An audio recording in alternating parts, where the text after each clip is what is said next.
நமஸ்காரம். மகாபாரதத்தில் சாந்தி பருவத்தில் மோட்ச தர்மத்தை சேவித்துக் கொண்டிருக்கின்றோம்.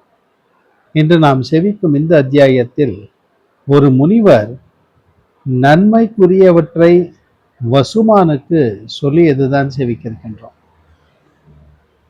ஜனகருடைய புத்திரரான ஒருவன் வேட்டையாடி கொண்டு நிர்ஜனமான ஒரு வனத்தில் பிரகுவினுடைய வம்சத்தில் பிறந்த பிராமண சிரேஷ்டரான ஒரு முனிவரை பார்த்தார்.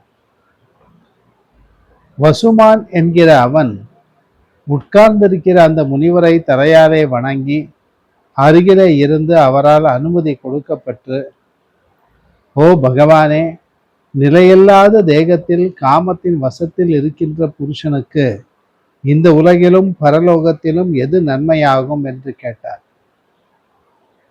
பெரிய தவமுடைய மகாத்மாவானவர் பூஜித்து பிரஷ்னம் செய்யப்பட்டு பிறகு அவனுக்கு நன்மை காரணமான பின்வருமாறு வார்த்தையை சொல்ல ஆரம்பித்தார்.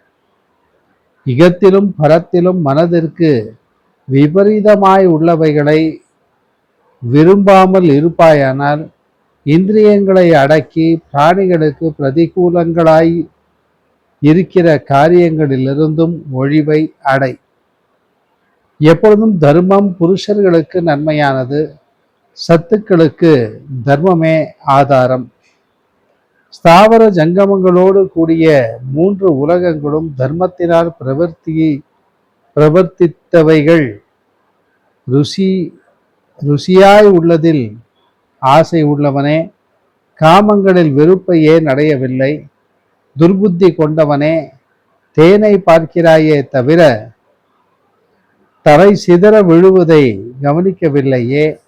ஞானத்தின் பயனை விரும்புகிறவன் ஞானத்தில் அபியாசம் செய்ய வேண்டுவது போல தர்மத்தின் பயனை வேண்டுபவன் தர்மத்தில் அபியாசம் செய்ய வேண்டும். தர்மத்தை விரும்புகிற அசத்தினாலே மிகவும் சுத்தமான கர்மமானது செய்ய இயலாது. தர்மத்தில் விருப்பம் உள்ளதானால் செய்ய இயலாத தர்மமும் செய்ய இயலாத கர்மமும் எளிதில் செய்ய இயலும். விஷய சுகத்தில் ஆசை உள்ளவன் காட்டில் இருந்தாலும் நாட்டில் உள்ளவனே. விஷய சுகத்தை விட்டவன் நாட்டில் இருந்தாலும் காட்டில் வசிப்பவனே. நிவர்த்தியிலும் பிரவர்த்தியிலும் உள்ள குண தோஷங்களை நன்றாக தெரிந்து மன மொழி மெய்களின் தர்மத்தில் உறுதியுடன் ஸ்ரத்தை வைக்க கடவாய். எப்பொழுதும் புண்ணிய தேசத்திலும் புண்ணிய காலத்திலும் பொறாமை இல்லாமல் சாதுக்களான பிராமணர்களுக்கு பிரார்த்தித்து மரியாதை செய்து மிகுதியாக தானம் செய்ய கடவாய். நல்ல வழியில் அடையப்பட்டதை தக்கோர்களுக்கு கொடுக்க வேண்டும். கோபமில்லாமல் கொடுத்து பிறகு பச்சாதாபத்தை அடையாமல் இருக்க வேண்டும். கொடுத்ததை சொல்லக்கூடாது. துன்பம் செய்யாதவனும் சுசியும் அடக்கமுடையவனும் உண்மை உரைக்கின்றவனும் நேரு வழியில் இருக்கின்றவனும் பிறப்பினாலும் செய்கையினாலும் மிகவும் சுத்தனும் வேத வித்துமாய் இருக்கிற பிராமணன் தக்க பாத்திரமாவான்.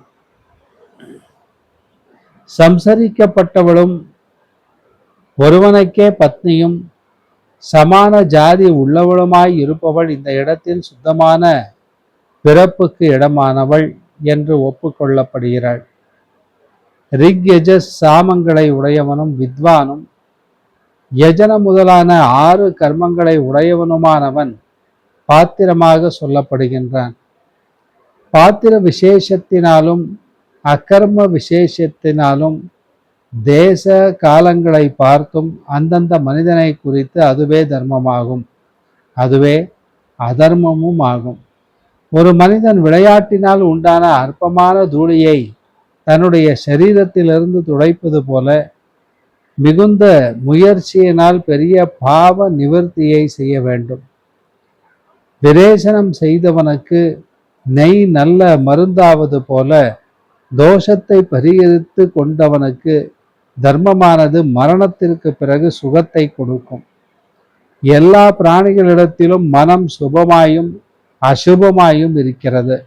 ஆகையால் மனத்தை அசுபங்களிலிருந்தும் திரும்பி சுபங்களிலேயே நிலைக்க செய்ய எல்லா விஷயத்திலும் எல்லாராலும் செய்யப்படும் எல்லாவற்றையும் கௌரவிக்க கடவாய்.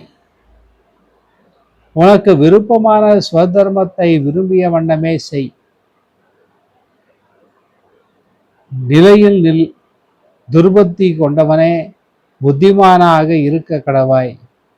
நீ சாந்த குணமுள்ளவனாக இருக்க கடவாய். பிரக்ஞன் போல நடந்து கொள்வாய். கூட வேஷம் சரிக்கிற ஞான ஒளியினால் இகத்திலும் பரத்திலும் நன்மையை தரத்தக்க உபாயத்தை அடையலாம். அதற்கு மூலம் பரமான மனோதைரியம். தைரியமில்லாத மகாபிக்ஷ்ணன் என்கின்ற ராஜரிஷி ஸ்வர்க்கத்திலிருந்து விழுந்தான். புண்ணியம் நசித்தும் யயாதி தைரியத்தினால் லோகங்களை அடைந்தான். தவமுடையவர்களும் தர்மவான்களுமான வித்வான்களுடைய சேர்க்கையினால் விரிவான புத்தியை அடைவாய். அப்படியே நன்மையும் அடைவாய் என்று சொன்னார். அந்த வசுமான் முனிவருடைய அந்த வார்த்தையை கேட்டு நல்ல சுபாவத்தை அடைந்து காமத்திலிருந்து மனத்தை திருப்பி தர்மத்தில் புத்தியை செலுத்தினான் என்று சொல்வதோடு இந்த அத்தியாயம் நிறைவு பெறுகிறது. மீண்டும் நாளை சந்திப்போம். நமஸ்காரம்.